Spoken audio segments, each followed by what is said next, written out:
Today on the American Land Seller, we have the privilege of speaking with Joe Wahlgren, a fourth-generation farmer from Gothenburg, Nebraska. Joe and his wife Diane began farming in 1993 with Joe's parents and have since expanded their operation to around 5,000 irrigated acres. They raise food-grade corn for Frito-Lay, soybeans, popcorn, and alfalfa. Joe is a strong believer in using data to drive farming decisions. He employs a combination of shallow strip till, no-till, and cover crops in his rotations. He also collects extensive data to ensure that inputs and hybrids are placed on the best acre. This data-driven approach, combined with the latest in farm technology, allows Joe to maximize yields and operate more efficiently. In 2024, Joe and Diane formed a new partnership with two of their daughters and son-in-laws, Parker and Kennedy Trower and Braden and Kaylee Brundage. The new partnership is called Canyon Farms. The family has set goals and a timeline that will transition labor, management, and ownership to the new partners. The family sees this transition as a truly exciting effort as the fifth and sixth generations come on board. Joe is a 3-year letterman offensive tackle for the Wyoming Cowboys and received his Bachelor's of Science in Agribusiness. Diane received an associate degree from Southeastern Community College in Lincoln, and the two returned home to begin their family in 1992. Joe often relates that he was born an offensive lineman, never afraid of setting the stage or pushing the load for those that follow. Joe understands that his role is now to open a path for the next generation. Let's dive in and learn about Joe's journey, his vision for the future of Canyon Farms, and the exciting transition to the next generation. Welcome to the American Land Seller Podcast with your host, Kobe Rickardson. Kobe is an accredited land consultant and multi-state land broker with High Point Land Company. Join us each week as we explore all things land. We bring you fresh insights and expert guests on sales, marketing, regulations, economics, and so much more. Visit www.americanlandseller.com and find us on one of your favorite podcast platforms. Okay, Kobe and our special guests, let's get started. Hey everybody, welcome back to the American Land Seller Podcast. We are here with Joe Wahlgren, a Nebraska farmer. I'm going to talk about, I've been really excited about doing this particular episode because I deal on the marketing and selling side of land all the time. I grew up in a family farm. Our families kind of went away from farming. We still own farm ground.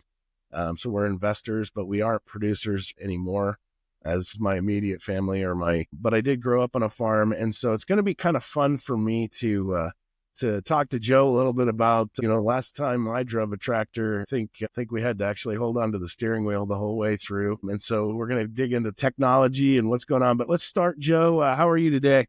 Oh, real well. I'm inside and I'm warm. That's right. It's been a little bit of a frosty winter. It started out mild and then it got into a little bit chilly. So, and the groundhog, I guess, a while back said that we're supposed to have a longer winter than normal. So happens every year. We'll see. Yeah, we'll see. I don't think that guy knows what he's talking about. But so let's talk about, it's my podcast, so I get to talk about what I want. So we're going to talk about land values and how that's affecting the producer right out the gate. I know that over the last 5-6 years, we've really seen values of land just jump up and increase. That's got to have a kind of a maybe neutral or negative effect almost to what you guys are trying to do. Talk just a little bit about where you're at with as far as a player. Are you buying? Are you kind of on the sidelines right now, hanging out, being written from investors? How's that look for you? We in particular grew an operation with my parents over the last 35 years, and my dad's out of it now. But in that time, we purchased land, and we also let land go. And we let it go because it was overpriced, right? They say, when should you buy? When's the best time to buy land? And they say, whenever it's for sale.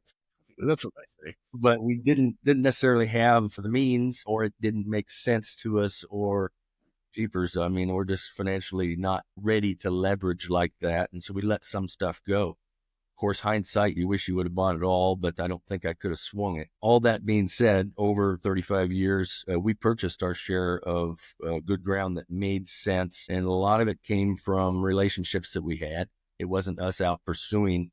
It was, hey, that farms well with your farm, you've been farming it, love the relationship, want to buy it. And of course, we express to those that we farm for that, if you ever want to sell, we'd be more than interested. So that has always gone on, and we added quite a bit of land over 35 years. We leveraged to get there. The math, however, has changed.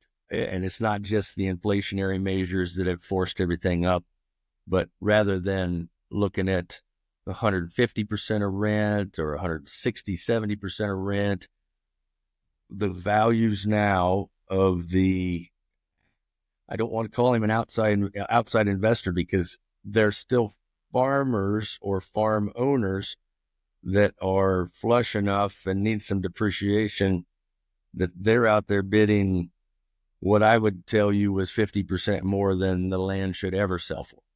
And as far as compared to earnings. And so that's what we've seen in the last couple of years, is these $14,000 bids. And I'm a numbers guy, and I got to tell you, at that level, I'm probably a renter. The family owns a couple thousand acres of irrigated farmland, and it's leveraged to pay for what we've added. And I don't see an avenue to leverage what I have to seek a 2% return. So we're actually looking at, we want to deal with the people that we rent from. We'd love to talk to them about perhaps selling someday at a fair level, whatever it is. But I'm not actively out there seeking other land to bring into the fold at $14,000 an acre, because I don't have a extra income coming in. And that's what we run into, is ethanol money or whatever it is coming into an operation and then running the bids up to where I don't think it's viable.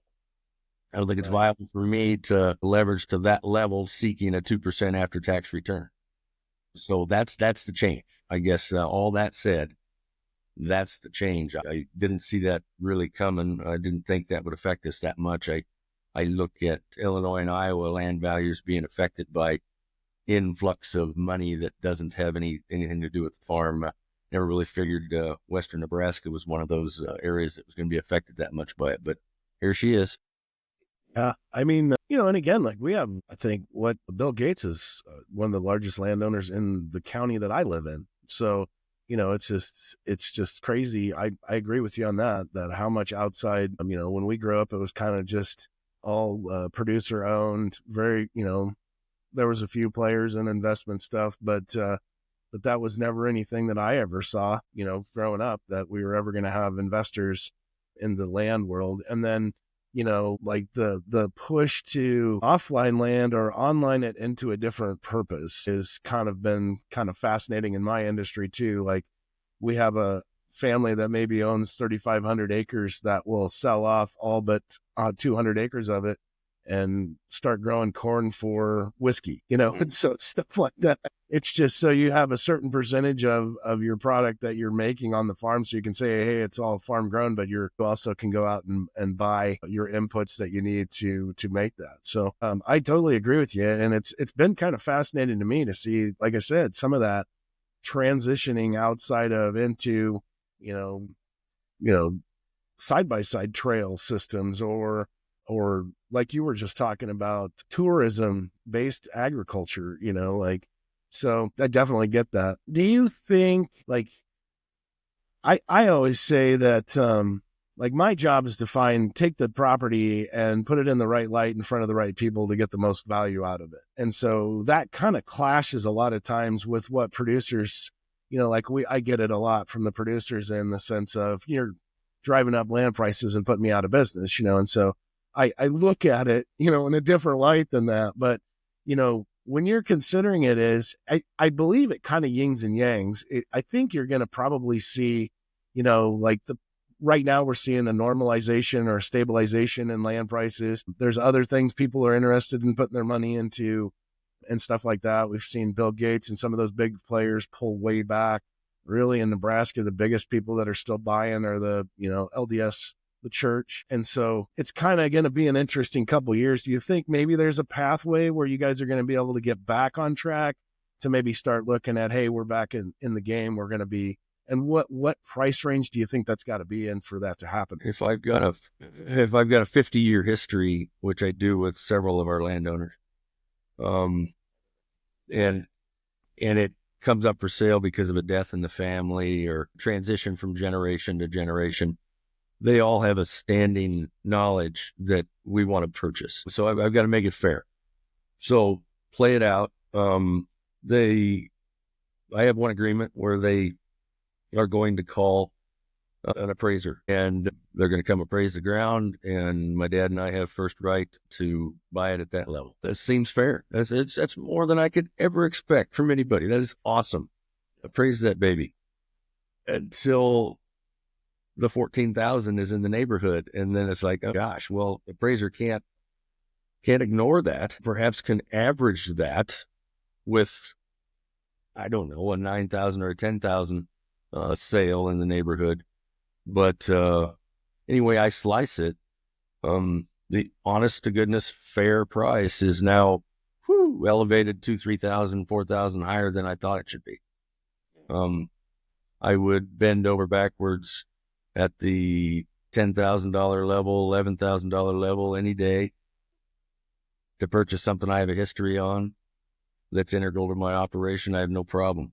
It's going to get painful when you start chipping in an extra $250,000, an extra $500,000, an extra $750,000, just because I already have leverage.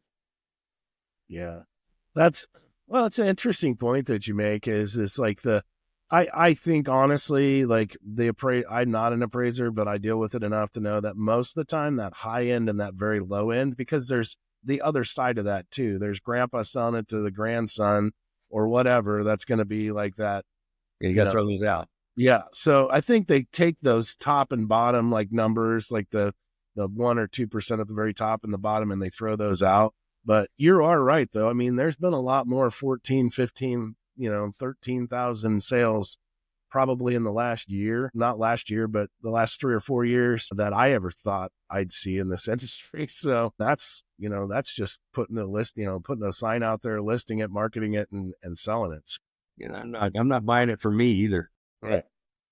I'm the 5th generation, and 6 and 7 are just down the road here, and we're trying to transition into how does this keep going? Because just if you grow or you die, and that's an old business mantra, and I can't see how my growth in 35 years from 1,600 to 5,000, I don't see how that can parlay into 12,000, 13,000. So we're going to grow in some way, but somehow in other industries, I'm afraid, will have to be the avenue for us to be diversified, I guess. But the base that I do have, we're circling the wagons one way or another. We're circling the wagons, trying to figure out how to make it available 2, 3, 4 generations down the line. Yeah. No, it's impressive that your commitment is that way in a world where I think that's kind of one of those things that it's a smaller percentage of people that are their goal is to transition on to the next generation. Like a lot of people I think nowadays are just trying to survive as long as they can. So it's really kind of fun to watch you guys. I know it's challenging, but let's take a quick break and we will be right back. The American Land Seller Podcast is brought to you in part by LandHub.com.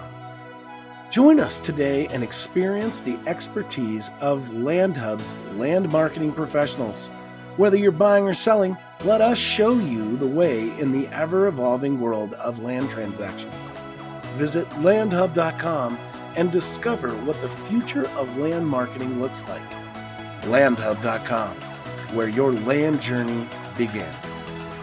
And we're back here with Joe Wahlgren from, he's a Nebraska farmer, Wahlgren Farms from Brady, Nebraska. And Joe, right before the break, you had kind of hinted to, like your goal as a family has been to put that 6th and 7th generation on the farm, help those guys, keep the family close and help those guys be successful going forward in a world of it's really kind of tough to get started. It's absolutely tough to get started as a farmer right now. I mean, if you aren't, I'm telling you, my son, that was his, his heart was to be a farmer.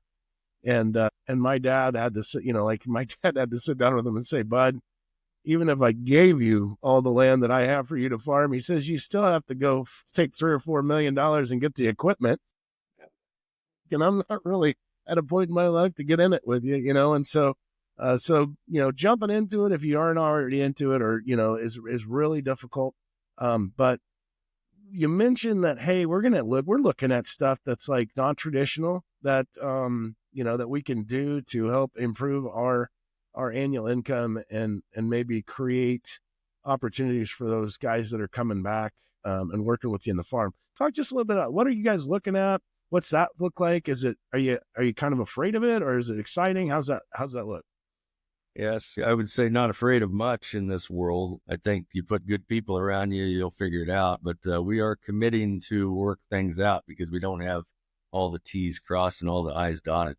But we are looking at a wedding venue, an event venue in a rural setting. I think that could possibly fly. We're looking at perhaps an Airbnb cabin on a lake, several of those. All of this revolves around everybody wants a little slice of heaven. Sure. And I've been fortunate enough, my grandpa and my dad purchased a small cabin on a local lake in 1976. And I wish there were about 10 of them. They're really valuable now. But I grew up there. And my kids grew up there, and their kids are growing up there. And while I can sit back and say how awesome it is that they invested, that my dad invested, and that I continue to invest in that to give us a spot, I look around, there are thousands of others who want a little slice of heaven.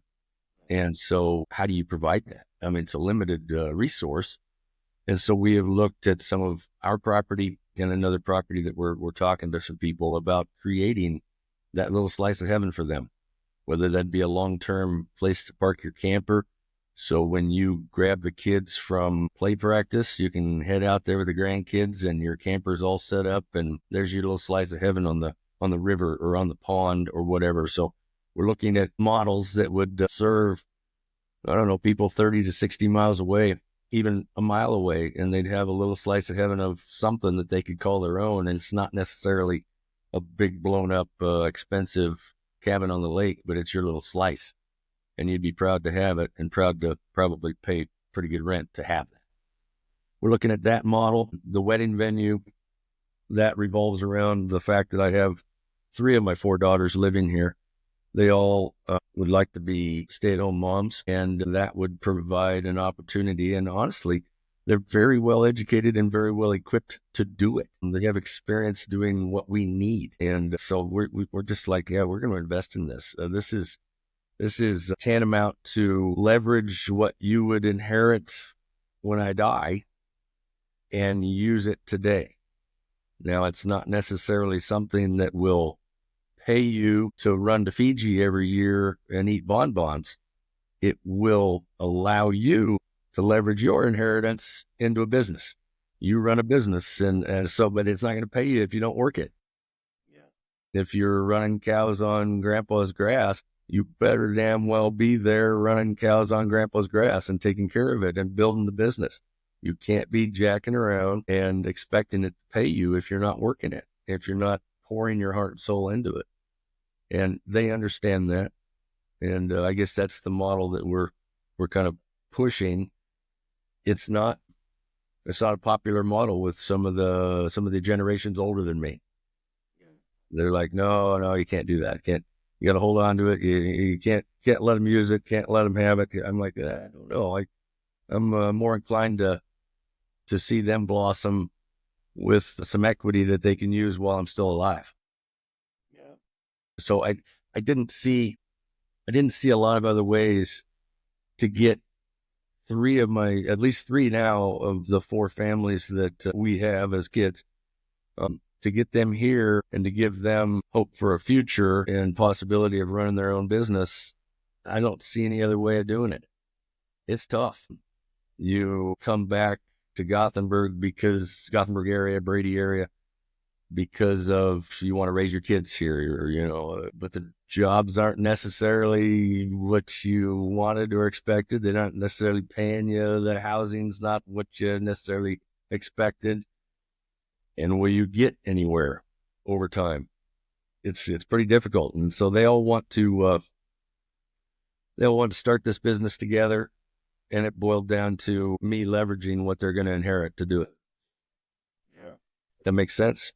Yeah, it does. And it's one of those things, too, that you and I have had conversations about this before, where you talked about how, and I will say at the time it was a little twinkle in your eye in the sense of, hey, I figured out how to take, my per acre income and you had it all boiled down to with your wedding venue, like the per acre income, you can do better with a wedding venue, even I think at like 40% occupancy, to start with, than you are going out and planting corn on it, and so, and this is a property that wasn't going to be corn ever anyway, it was right. Yeah, it does. You take the same amount of investment and invest it in something like that. It does have a much, much greater return at a low occupancy rate. You're right. Are there risks associated with it? Oh my God, yes, there are. Are there benefits beyond just having a business? I mean, we look at building something like that and the opportunities to bless people around us, to have family reunions, heck, to have our own family reunions there. I just think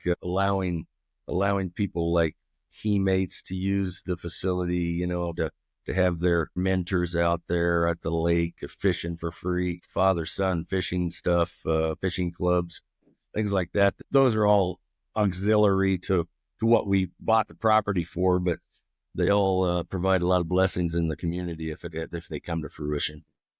Yeah, it's a neat venture that you guys are doing, and I'm excited to. I think are you getting closer to getting that going, or we're waiting on one conservation easement proposition from a company to perhaps dig out the west meadow. And if they were going to do that, it makes a mess of things. And so we want to align any sort of construction with that mess if they really want to do that. And they're talking about creating some more happen.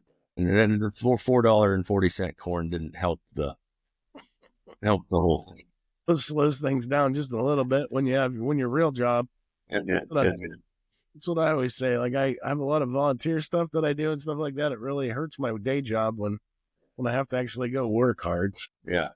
No. So, but I think, what you're touching on though is something that I think everybody in the ag industry is looking at right now. And they're like, hey, if this is gonna be a future for our family, if this is, because I think a lot of people believe that the way the agriculture is going, it's going to go commercial. And so it's basically going to be investor owned, and then you hire somebody, you're seeing big ranches in Montana and things like that. That's exactly what's happening, to get a half a $1 billion price tag on a large ranch in Montana. There's not a whole lot of people that can buy that, and so, and they're probably not going to put a cowboy hat on and learn how to ride a horse, and they're probably going to stay, in where, in Atlanta or wherever. They're going to stay where they're at, and they're going to just, feel good about owning the property and what they're doing. So, but no, I think that's a neat idea. I think, I hear it all the time. There's lots of people around here that there's Airbnbs out in the middle of the country where people have turned the loft in their barn into a really fancy Airbnb, and you can go out there and hang out in the, in the country and have that experience. And I think the good thing, I guess, with our kids' generation is they are a more like Route 66 kind of hearted people, right? They want to get off the interstate and they want to go see what's out there. They're the ones that are going to go back and say, Nebraska's not as flat as you think, because we were in the sandhills, so we know, and so, talk about just like, what are your kids' kind of perspective on this? Like they're moving back. Are they excited? Are they worried? Like what's that look like? Or, you're a close family. What do you think their thoughts are? Their thoughts initially were, because I needed find out if they were interested in coming back and farm. I tell this in jest, but it happened. Their thoughts were when I said, "All right, are you somebody who wants to come back and try to farm with me? I got to figure this out sooner or later." And one of them was a Forest Service firefighter in Laramie, and another one was a U.S. Marine. And he was stationed in Lincoln. Had just gotten out of the Marine Corps and started working for an aviation company. And I got a no, I'm not your guy, and I got a hell no. And I laugh at that now. That's fair. I mean, to oversimplify, and I don't want to put words in their mouths, but they basically all started having kids. And that woke them up to the fact that the dual income, passing in the hallway to hand a baby off, remote from family, I mean, to sum it up, is difficult. I mean, totally difficult to make it anywhere, paying rent, whatever. And that brought them all to the question, hey, is there any way? Now, rewind the clock 30, and I had the same conversation with my dad. Hey, is there any way? We were in a situation where I was going to be competing for an internship at the Chicago Board of Trade, and my wife was going to be the only breadwinner. Didn't know it at the time. She was pregnant, and we would have been in Chicago away from family, pregnant. She would have been the only income, and I would have had to compete for the next 6 months for this job. It was not looking good. I thankfully asked my wife what she wanted, and she was honest. She says, I really don't want to go to Chicago. I'm like, okay, well, thanks for telling me. What do you want to do? She said, I want to raise a family. I said, well, I know you do, and I've never talked to Dad about it. He never pressed it, thank God. Anyway, I had worked for the state of Wyoming long enough that I knew I didn't want to work there. Asked him, I said, is there any way that we can come home and try to farm with you? And we sat down and said, okay, we've got to add basically this amount of gross revenue to justify your existence, because you just can't come home and start sucking on the same hog that I'm raising. And so that worked out so wonderfully. We had a landowner that was, we were farming all of his corn ground, but none of his alfalfa ground, and he offered the alfalfa ground to us if I wanted to come back and do it. I'm like, well, yeah. So we started putting up alfalfa, and that was a godsend. That family invested in us that way. Anyway, in hindsight, it was a good decision. I'm posed with that question with my kids, and I'm like, okay, well, we got to add something. And just going out and adding ground in a saturated market that I sure can't afford to buy ground, and that poses some issues. And so we started looking at what can we add. And so the conversation, it has fostered a lot of open communication, which is awesome, with my adult children. And they are 30, 28, 26, and 23. Yeah, I missed that. I missed that by a few years. Anyway, they're all between 23 and 30, and they're all married, and they're all, the last one is having a baby, and they are open to anything that makes this family operation work. And we use a pretty simple metaphor that I have a very predictable business model, and we'll call her a cow, but that cow, the milk from that cow feeds us all one way or another. If you're a partner and want to buy a piece of land, guess what? Revenue comes from that cow. And so I've got to teach you how to care for that cow and make sure that nobody slices off a piece of that cow to eat, sells a piece of that cow, neglects that cow, or abuses that cow in any way, because it's the predictable model that we've fallen into, that is a very good segmented farm. It's very predictable in what it can do and will do, and you can't expect much less from it, and you can't expect much more from it. So there are finite resources there that we have to deal with. And the kids are really fun to go through that conversation with and see them understand, oh, okay, so yeah, we do have to make choices there, and we have to, why are we doing that? Well, we're investing in that for your kids. Yeah. Okay, I understand. And they're understanding a lot more about how to use leverage and not to be afraid of some leverage. That's a big hurdle. Some of them were real savers, and save it, then spend it, save it up, then spend it. And that's probably no way to farm. You have some serious difficulty farming that way. Yeah. Well, that makes total sense. But let's take a quick. Oh, go ahead. No, I just your initial question is what do the kids think?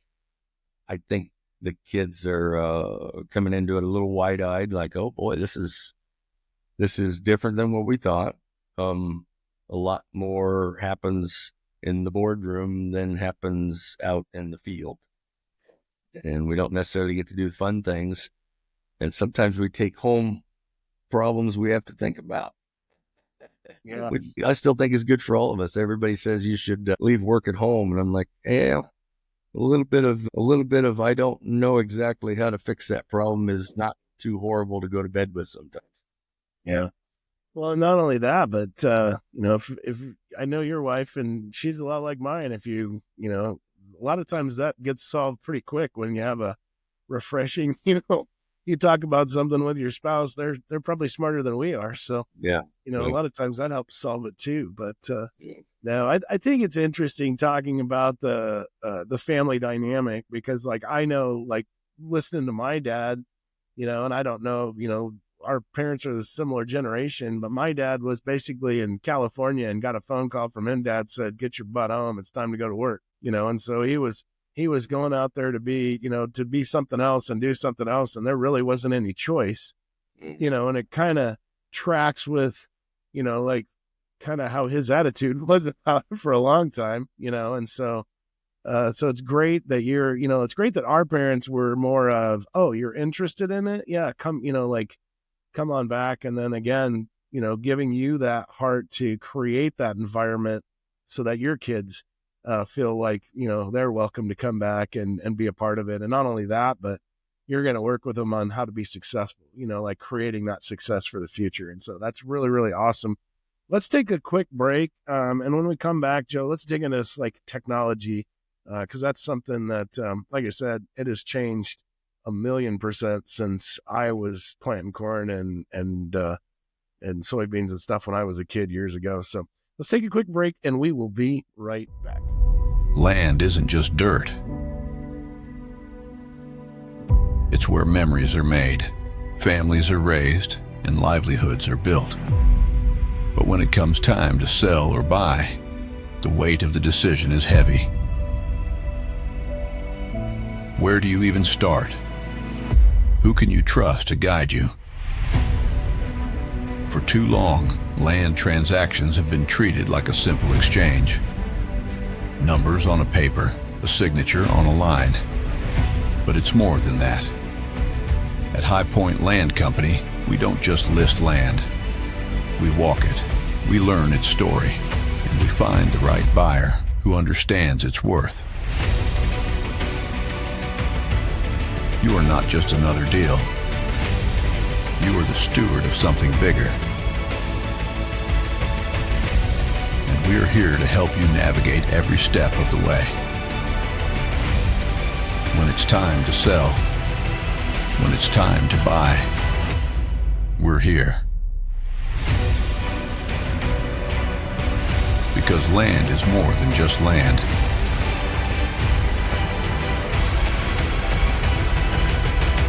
It's your legacy.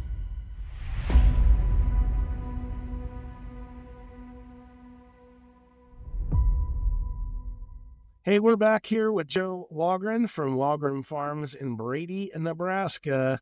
And I want to, before we get started on this, because I'm going to be so fascinated, I think this is probably going to go long because I am so intrigued with the technology that's going into farming. But I just want to make one comment. You made the point to mention that your daughters have all made the conscious decision to be stay-at-home moms. I think that's kind of great. Like in a world where we're told we can be anything we want, I think very rarely is it intended that stay-at-home mom is something that they're intending on that.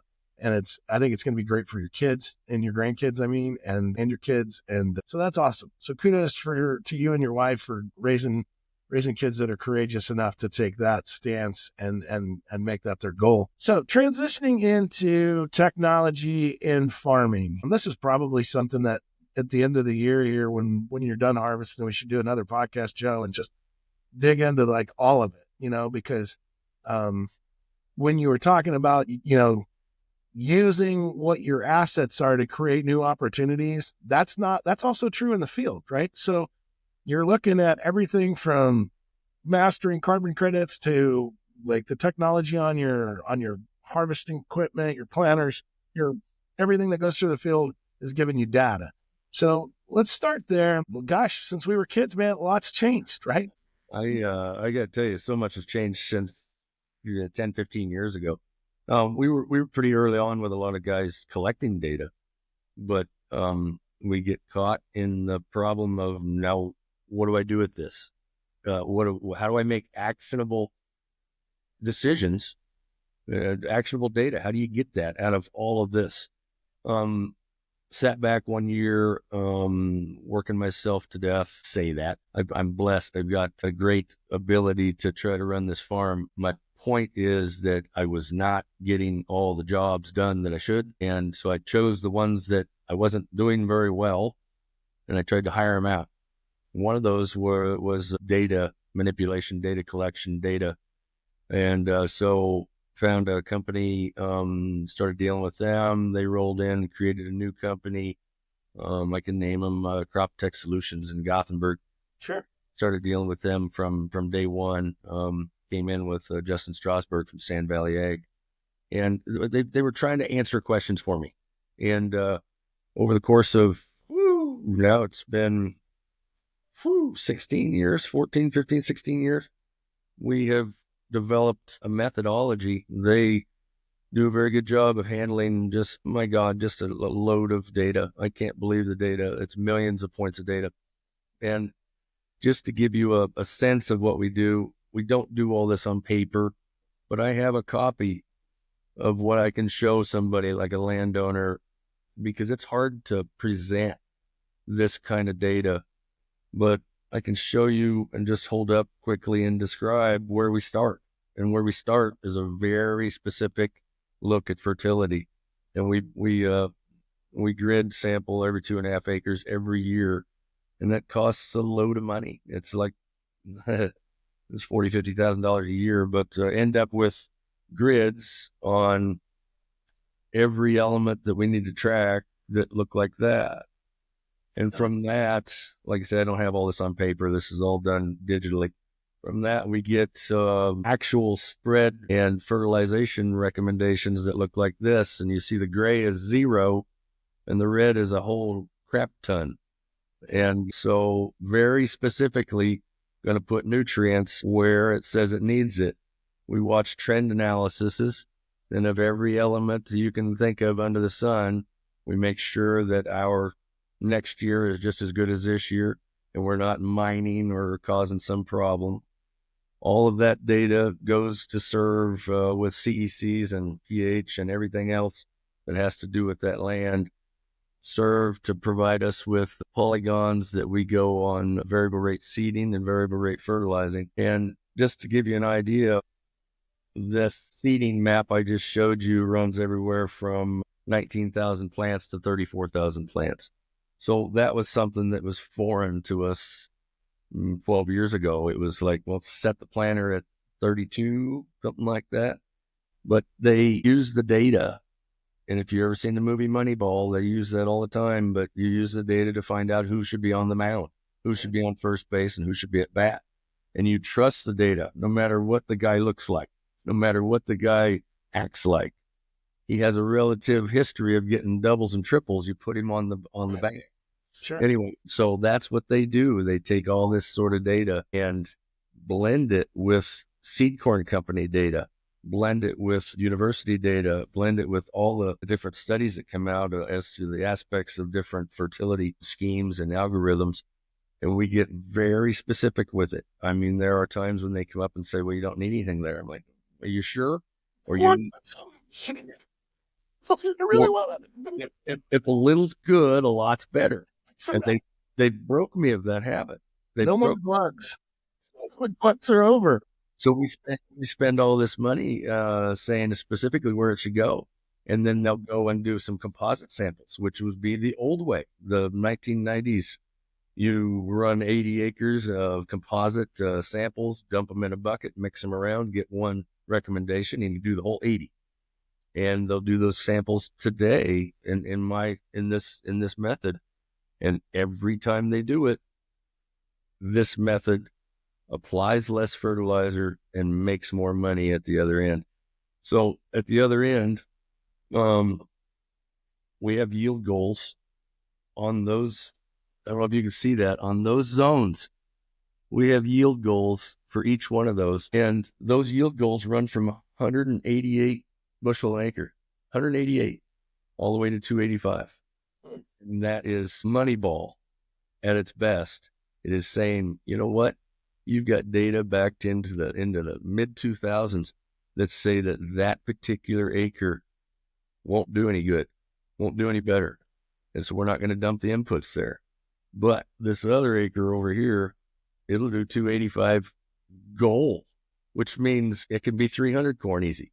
Anyway, so we have feedback all the time from these algorithms on how they're doing, and in-season feedback from companies like Justin Stansill's Sentinel Irrigation, things like that, that'll tell us how the algorithms are doing, whether the fertility algorithms are shorting us in any way, and they run their models and our local data. But we've gotten pretty good proof that we're super efficient or very efficient. I'm sure there's always room for improvement.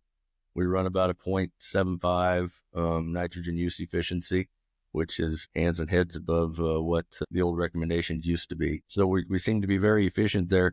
And then the best piece of information that they've come up with lately is a statistical analysis of how close we came to that yield goal. And I told you that business model was a cow, and that cow was very predictable in what it would produce in milk. They've honed this down. We don't guess much. Barring a hailstorm, barring some freak of screwed up, I didn't turn the damn planter on or something. Yeah. Barring something like that, the technology provided in everything that we do with the planters right through the combine, how we water, when we water, how we fertilize, when we apply it, split apply, all that technology boils down to where we hit between 98% and 107% of our yield goal last year. And that 98 number was a small hailstorm in one field, and that's why that fell at 98. The rest of them just true to the numbers, and the numbers that say this is your max ROI, that should be your yield goal. True to the numbers, they just landed right there. It's very predictable, and it's baffling to me that it's that predictable. We've always just been kind of, I liked that hybrid last year, and I think this would be enough fertilizer to put out, and I really hope it works out. That's how you control what you can control, because too much of the other is uncontrollable. And these boys have helped me drill down to a very predictable model, and that's something I really didn't see coming 20 years ago. Yeah, I think what you said was kind of interesting is like, I think a lot of people think, like I just learned something, across the field, your goal should be to try and get it all to be equal, right? Whereas telling me it doesn't matter what you do in this spot. You can plant, corn, three kernels of corn on top of each other all the way through. It's not going to do any better. So slow down your seed ratio to that particular area, because it doesn't yield out anymore no matter what. Saving you on your seed, and then you're still getting the yield goal. That's fascinating. It's really the ROI, and boy, it's tough to play Moneyball, though. I got to tell you, it's tough to listen to the data. Yeah, I bet. The guys will call me. They're like, "Do you know this prescription is only dropping 22,000 plants out here in the middle of the pivot?" And I'm like, "Yeah, I know, I see it, yellow spot." Close your eyes, hold your nose, and keep going. And so, but these guys with Crop Tech, they're kind of fun to play with. They're techies, but they'll put blind blocks out in our fields on what stuff we want to study. We want to study high fertilizer, low fertilizer. We want to study high population, low population. We want to see what this does, what that product does, what that product does without. And we did fungicide tests last year across the field, stuff like that. It's fun to look at the data, but they do it blindly. And so you just come up on something and your monitor starts beeping, I'm planting the wrong population. And you're like, what the? Them dang guys put that out there in the middle of nowhere. Well, that's like the big thing. I can remember when I first got into Rotary, I had somebody came in and they were, like it was a pretty good sized farmer from west of here. And he had like the wind spinners and all this other stuff. And he had all the data he could possibly have. And one farmer that was in the group that he was like stuck his hand up and he says, what are you gaining off of this? What? We don't really know yet, but we've got the data, and so, I think it's funny that, like you're now implementing a lot of that stuff that these guys were doing at the time, like that they're being able to implement that and make a impact on what you're doing and saving you some money and really, really is the epitome of focusing on ROI. I mean, what you do 10 or 12 things just a little better, it's all better. And there are no magic bullets, but if the data can prove out that I can shave $20 an acre off of seed by lowering those poor producing areas and save some fertilizer and or just dump it over here so it yields better in those areas. That's the whole key is to maximize and get the ROI on it. No, that's pretty. I mean, when you're talking technology, like that fascinates me. That aspect, I guess I had never heard how they're, like how that's I knew they were talking about like your sprayer on your boom sprayer on your deal can hit all the way across. Every nozzle can hit a different rate going through, and so they're, and they're getting to the point where I think like they're almost being able to sample soil as it's the implements going through the field to kind of give you an idea of, similar technology. But the one that really got me was I was talking to the drone guys and they were talking about how they have like 4 or 5 different cameras on the drones and with the sprayer systems on them. And then the drone's going through looking for weeds and it'll just go find that weed and kill that weed. That's literally to where we're at now. Instead of you got, 6,000 weeds in a field, you run the boom, you run the sprayer through and kill those weeds. Now you can just send that drone out. It'll go out and kill them individually. It's kind of insane. The part of that that's missing that I've just becoming aware of is that all sounds awesome until you look at the pricing model, and the software will charge you X amount, a really low amount for something that was sprayed blanket. But on something that was not sprayed because of the technology, it'll charge you $15 an acre. Yeah. And so at the end of the day, excellent technology. It kept me from using as much as a blanket operation would have used for a product. But the pricing model, you're not quite there yet. Didn't save me money. Right. But I think you're on your way to it's going to. I think the more implementation it gets put into it, I want to see. Yeah. I want to see if that software remains proprietary and we are trading or robbing Peter to pay Paul and it doesn't net me anything. Yeah. Like this is a free country. They can price it how they want to. But I was a little surprised at how much you end up paying for the technology that you skip. It really eats into the profits when you start talking about strapping another $100,000 to my sprayer. Yeah. I guess just to finish up here, Joe, my industry sees, we look into our crystal ball, we kind of look at what the future is going to do. I honestly believe you're going to have a normalization. You're going to have a kind of a quiet this year. I don't think you're going to see astronomical increases. I don't really see us having, drop in prices. Farmland's never corrected. I would very rarely, if it did, it's very subtle, with the exception of sometime in the 80s where you had 50% correction that caused a lot of stress. But what's your thoughts on, are you optimistic? I know, looking at commodity prices and input values and all this stuff, it kind of looks pretty bleak, but are you it's kind of being a farmer, isn't it? It's kind of, you go through these times where it's, kind of like we're similar in that. There's times where I don't know how I'm going to eat tomorrow. And there's times where we're looking at boats to buy, it just depends on the month. Well, we know it's cyclical. We lament when there's just no margin. Fortunate as of late in the last month to provide just a little bit of margin, and the market moved since January. But, if this is another, I just can't tell you how long it's going to last. That's the problem. I mean, if this is another 14, 15, 16, 17, where we just had, flat prices with very little margin, the market's doing what it's supposed to be doing. It's supposed to be finding a break even, operating almost below that break even, and weeding out those who can't make it. And that sucks, but that's a fact of life and economics. We just don't know if it's going to turn around on a drought because of the weather this year. We don't know if it's going to turn around in 2029. I can't tell you. But quite honestly, everybody's operating in a below break-even method if they want to raise soybeans right now. A small margin in corn. We have a lot of specialty crops that we raise. We raise food-grade corn, we raise popcorn, things like that. We're trying to foster those relationships so we can hold on to those margins, because that will keep us slightly in the black. And I would tell you that those would keep me in the black and keep me viable until the good market returns someday. That has eroded, and that's eroded because of the overhead costs of equipment.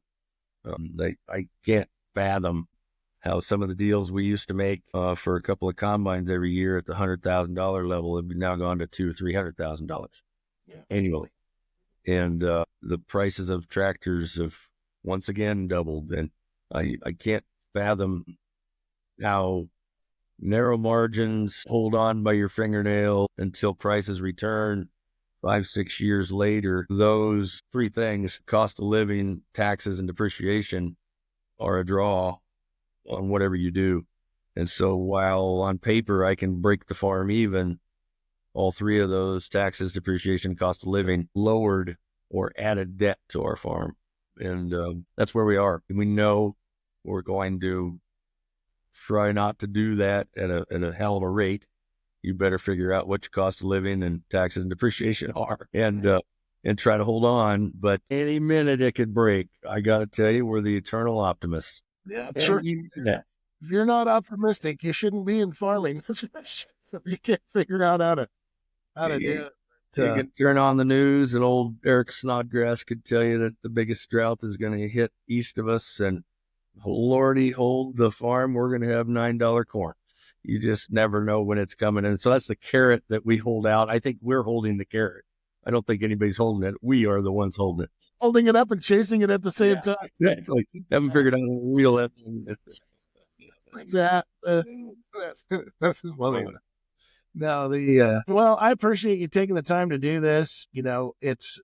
I've been for a long time just because of the fact that I have a lot of industry specialists in here, but we've just never had a producer that's, that we've gotten in here to sit down and talk to. And so I really appreciate your insight. And I really pray that you and your family continue to be blessed, and so anything you want to add, normally I tell people how do we get a hold of you, but I don't know if you want any, don't even want anybody out there that's listening to the podcast to reach you, but you sure can throw your info out there if you'd like. Well, if anybody's trying to search for us, sometimes Canyon Farms will catch us. We changed our name. Used to be R&J Wahlgren Farms, and now we're the kids and I and my wife will be Canyon Farms. Oh, wow. We happen to live on Gulch Canyon. Nice. You see that on the side of a truck someday, you'll know who it is. Now I'll know, because there's a lot of times where I'll see trucks and I'll be like, it'll take me a couple weeks to figure out who that is, because of like that, your families are coming back, and a lot of times you have a bunch of daughters, so Wahlgren maybe isn't going to make sense in 20 years if they're all something else. So that's smart. It was the root of that name. Yeah, that's very cool. Well, I appreciate you taking the time to do this again, and we will see you all down the road. Take care. As we wrap up another episode of the American Land Seller Podcast, thank you for joining us. Visit www.americanlandseller.com and find us on one of your favorite podcast platforms. If you would be so kind and you enjoyed today's insights, please like, subscribe, rate, follow, and review us on whatever app you are listening or watching on. Connect with us on social media for updates. Until next week, Kobe wishes you success in your land endeavors. God bless you and have a great week. The American Land Seller is brought to you in part by landhub.com. Are you in the market for the perfect piece of land? Look no further than landhub.com, your solution to the biggest challenges facing land buyers and sellers today. At LandHub, we're revolutionizing land transactions by effectively connecting buyers and sellers. Say goodbye to the struggle of finding or marketing land for sale. We understand the power of new media marketing, leveraging social media and targeted ads to bring together the ideal audience for all property types. Join us today and experience the expertise of LandHub's land marketing professionals. Whether you're buying or selling, let us show you the way in the ever-evolving world of land transactions. Visit landhub.com and discover what the future of land marketing looks like. Landhub.com, where your land journey begins. And High Point Land Company. When it comes to buying and selling land, High Point Land Company sets the standard for excellence across the Midwest and beyond. Our expert land specialists bring unmatched market knowledge and a personal touch to every single transaction. Whether it's a farm, ranch, recreational, or even investment property, we provide the expertise and integrity you can trust. Looking to buy or sell? We offer a premier selection of properties and a marketing strategy designed to get you results. From productive farmland to recreational retreats, we help you maximize your investment. Visit www.highpointlandcompany.com today and experience the difference. High Point Land Company, a true leader in land sales.